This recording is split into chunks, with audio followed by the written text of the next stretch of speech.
বন্ধুরা, আজ দেখাবো বাড়িতে বসে কিভাবে খাঁটি ঘি তৈরি করা যায়। এই দেখেন, দুধ জাল দিয়ে রেখেছিলাম, দুধই কত সুন্দর সর পড়েছে। এই সরটা আমি তুলে নেব। এই দেখেন কতটা সর তুলে নিলাম।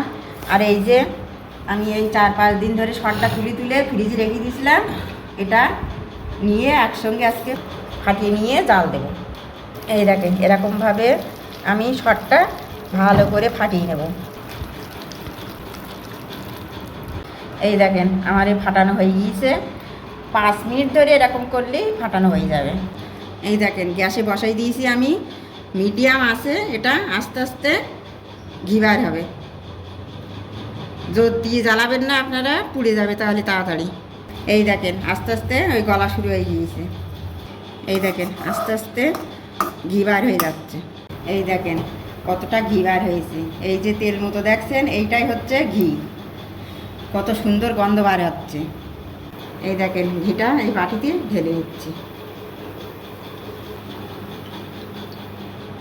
এই যে দেখছেন কাই, এই কাইও ভাত দিয়ে খাওয়া যায়।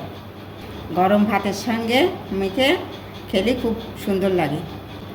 এই দেখেন, এভাবে আপনারা বাড়িতে সহজেই ঘি বানিয়ে নিতে পারবেন।